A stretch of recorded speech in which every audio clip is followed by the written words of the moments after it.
Good morning, everyone. It is Friday, November 20th, and this is, of course, your daily financial news. Most days, this is the first video I do for you today. We do these live. If you like getting your financial news in 10 to 12-minute clips every day, meaning Saturday and Sunday, holidays, birthdays included, do me a favor, hit the subscription button, hit notification, give me a thumbs up early. Graham Stephan says that's important, so thumbs up are always appreciated. But again, remember, if you do subscribe to my channel, one rental at a time, I create 3 to 5 pieces of original content each and every day for you. I believe real estate investing, being a good buy and hold investor, is a skill. I believe it is a skill that you can learn in 10 to 20 minutes a day, but it takes consistent execution. That is what we did with one rental at a time. For us, it was a 15-year journey. For you, I am sure it can be shorter. But again, this is the daily financial news, so let's get started. First and foremost, if you haven't seen, California has not only gone on a lockdown, but now we have a curfew. This particular thing bothered me so much that I actually created a live stream before this video. So instead of going into those details, my displeasure with trying to legislate good behavior in a crisis, I will simply say, see previous video. It's about 8 minutes long. I share all of my thoughts in that video. Getting on to the market moving news, stuff that impacts you and I. Did you see the existing home sales? Again, this is just more proof, more evidence that the US, even with a rough, dark winter, will not have a housing crash in 2021. Note, I am specifically talking about 2021. My crystal ball doesn't look out much further than that. There's just so many calls for a crash next year. I feel like I have to shout into the wind for people to realize it is not going to happen. What did we see in October? Again, just reported yesterday. We saw a month-on-month rise in activity of 4.3%. That's a month-on-month rise. Annualized, year-on-year, 26.6% increase. Those are impressive numbers. But when you realize those numbers are on the back of record low inventory, it is even more impressive. Inventory, available homes for sale, 1.42 million. I don't know, sounds like a lot.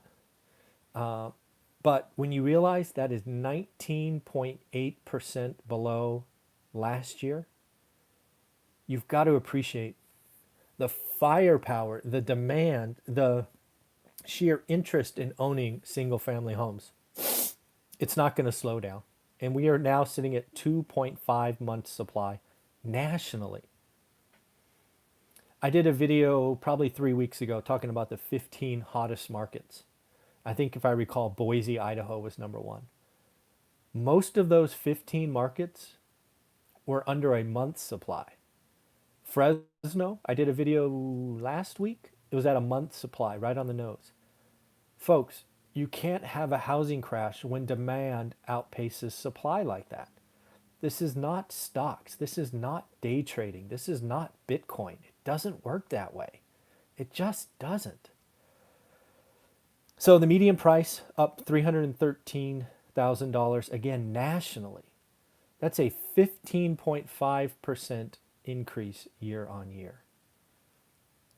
It's not going to happen. People are calling for a 30 or 40% drop next year, are either A, lying and they know it because they want you to click on crash videos because negativity sells these days. Tragic. 2, are so new in the business, they're looking at historical numbers, pointing at charts and saying, ooh, look, we're at the same price or same peak as '08. Or they're just idiots. They can choose I don't care which one. It's one of those 3. Again, this is about payments, not price. This is about demand. This is about an entire generation that was once thought to be renters for life becoming owners. Millennials are becoming owners. The urban flight is real. Folks, we are probably going to go from a 67% ownership rate to 70. And oh, by the way, we will do that on the back of good loans, high credit scores, real down payments.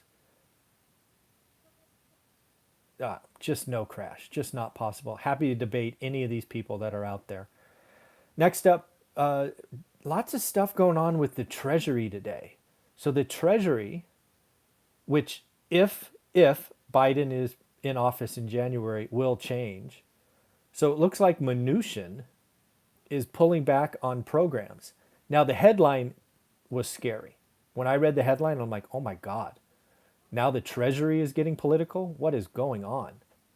But when you drill down into what they've done, it's not quite as bad as I feared. They're essentially doing things that I wish they didn't do in the beginning. They're going to stop buying corporate bonds. I think that's good. Corporations, the big were already big. They could already raise debt. So the fact that they're not going to buy any more corporate bonds, I'm okay with that. Next, loans to state and local governments. Hot topic, political issue, understood. And then there's the Main Street lending. This is a program I had high hopes for when it started, but it really never got off the ground. There's been a fraction, like a small fraction, of actual loans to small and medium business. It's harder than people perceived it to be. So closing down a program that never got legs kind of makes sense. Basically, what I think Mnuchin is doing is he's trying to set up the plate for an easy transition, right? The less programs that are in force at transition, if there is one, the less explaining he has to do and he can go right off into the sunset. So the headline freaked me out. Treasury pulls back Fed's blah, blah, blah. Well, that headline was scary, freaked me out. I was literally, I remember going, oh my God, when I read it, but it's not as bad as I thought. Next up, Mnuchin, still being that good soldier. He is now talking about working with the Republican Senate to try to craft a skinny bill. It is clear that his negotiation partner, Nancy Pelosi, wants all or nothing. So Mnuchin's going, nope, that's not going anywhere.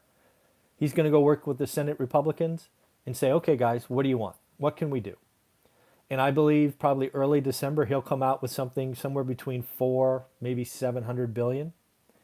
And he's going to bring it to Nancy and go, hey, yes or no?